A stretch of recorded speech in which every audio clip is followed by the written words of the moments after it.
Kembali lagi di Cerita Cinta Channel. Jangan lupa like, comment, and subscribe ya. Terima kasih. Tidak mungkin, gumam Tari. Mana mungkin dia melakukan hal itu, walaupun tidak sadarkan diri. Pasti tidak mungkin ia lakukan. Ya, walau ia akui bahwa pria di sebelahnya itu cukup memikat. Baguslah, sepertinya kau sudah benar-benar sadar, kata Rio lalu mulai mundur untuk mencari Stan. Kemudian langsung maju meninggalkan tempat tersebut. Setelah mobil berjalan di antara kendaraan yang lalu lalang, Tari melirik. Ia penasaran untuk apa Rio melontarkan candaan yang tidak lucu tersebut. Kenapa melihatku seperti itu? Celetuk Rio yang sadar kalau wanita di sebelahnya itu mencuri pandang.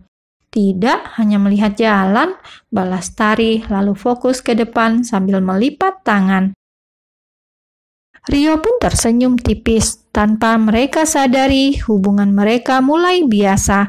Tari yang awalnya kikuk dan kaku, dan Rio yang mulanya terkesan seperti bos otoriter, saat ini keduanya mulai terbiasa. Bekerja dengan teman lama ternyata asik juga. Bandara Internasional. Tari harus segera balik. Ia mendapat telepon dari ibunya. Ibel demam dan terus memanggil namanya. Mau tidak mau, dia harus kembali dan harus meminta maaf berkali-kali pada bosnya. Walau Rio tidak sepenuhnya marah atau keberatan, Tari sebenarnya tidak enak hati juga. Pak Rio, maaf, saya harus kembali lebih awal. Tari menatap penuh harap. Semoga Rio tidak marah. Tidak apa-apa. Rio sendiri masih ada urusan di sana. Dia mungkin akan balik besok, sehingga membiarkan Tari pulang sendiri. Sekali lagi, saya mohon maaf, Pak. Iya, akhirnya Tari bergegas. Ia membeli tiket dadakan dan semuanya serba buru-buru. Waktu di bandara tadi bahkan sempat menabrak orang yang lalu lalang. Seorang ibu, kalau anak sakit dan tidak ada di rumah, pasti khawatir dan cemas. Begitu dapat tiket, Tari buru-buru check-in, kemudian menuju ruang boarding pass. Tidak lama, pesawat yang akan ia tumpangi sudah siap. Ini adalah kali pertama dia terbang dengan perasaan was-was, bukan karena takut ketinggian, tapi harus memikirkan buah hatinya. Sekitar beberapa jam kemudian, burung besi itu akhirnya mendarat sempurna. Tari sudah tiba di Jakarta. Buru-buru dia menghubungi ibunya saat naik taksi. Bagaimana, Bu? Ibu bawa ke dokter dulu. Ini Tari sedang di jalan. Tari masih gelisah walaupun sudah tiba di kotanya. Iya, ini nunggu taksi online-nya datang. Dan coba kamu telepon Dewa. Ibel juga mencari bapaknya. Iya, Tari pun memutuskan teleponnya. Ia mencoba menelpon Dewa. Beberapa panggilan malah diabaikan. Bukan karena sengaja, memang ponsel Dewa di mode pesawat.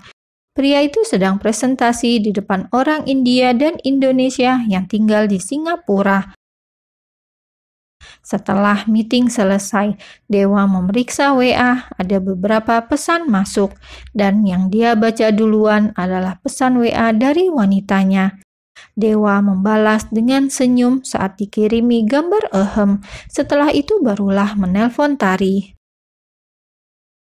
Ada apa? Kenapa menelpon di jam kerja?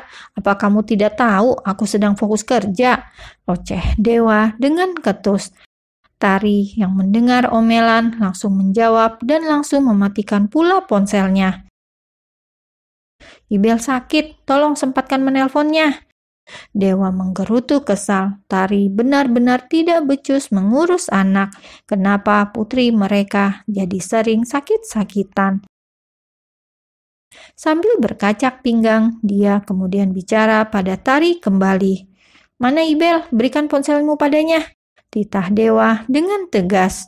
Aku masih di jalan, Ibel bersama ibu. Mata Dewa langsung melotot. Anak sakit, ibunya malah keluyuran. Benar-benar si Tari ini. Dewa kembali ngedumel. Apa? Anak sakit masih keluyuran? Tari, aku tidak habis pikir denganmu.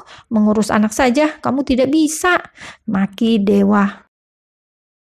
Pertengkaran pun kembali terjadi. Meskipun lewat telepon, tapi kata-kata Dewa cukup membuat hati Tari sakit.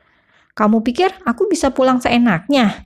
Mikir, Tari, mikir. Ngurus satu anak saja kamu tidak sanggup. Ibu macam apa kamu ini? Dewa semakin menjadi, seolah lidahnya tiada remnya.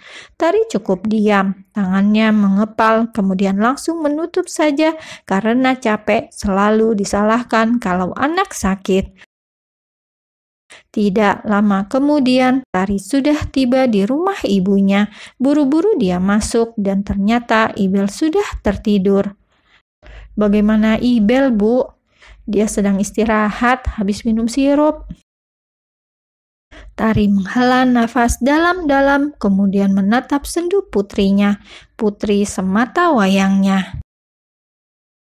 Setelah Ibel sakit, Tari lantas izin beberapa hari tidak masuk kerja. Lagian Rio juga sedang tidak ada di perusahaan. Sampai akhirnya sore-sore ada tamu datang ke rumah. Sebuah mobil berhenti di depan pagar. Sambil menunggu penghuni membuka pintu, lelaki tersebut mengambil sebuah boneka besar dari bagasi. Anak kecil pasti menyukainya. Pak, ya ampun, kenapa repot-repot?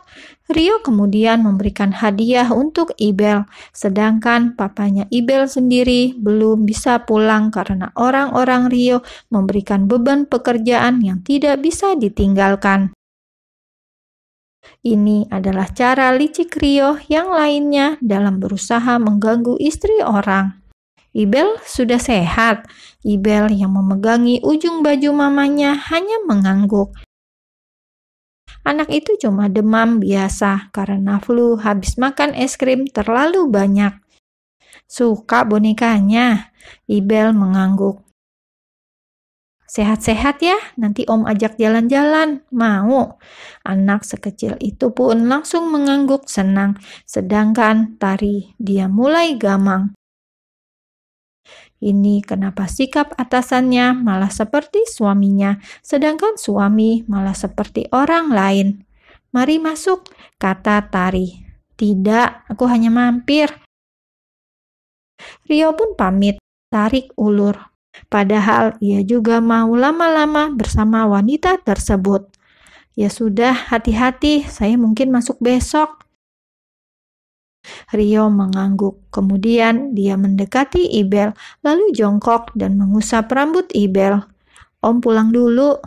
Dah Om, kata Ibel sambil melambaikan tangan.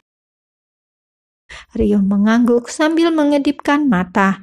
Sejak saat itu, Rio mulai gencar mengambil hati Ibel, mulai rajin mengirimkan hadiah dan coklat.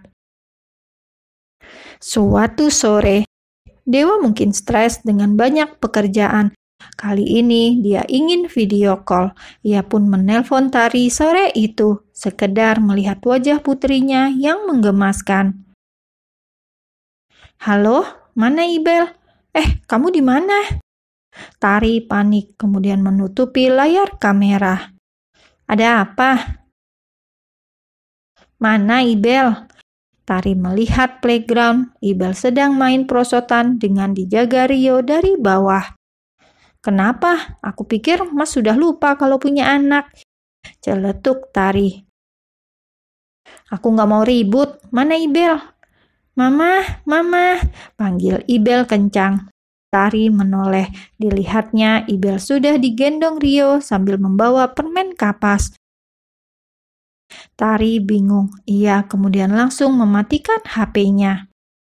Mungkin aku mulai gila, gumam Tari. Kemudian lari kecil mendekati Rio dan Ibel. Entahlah, dia hanya melakukan kata hatinya yang mulai berkhianat.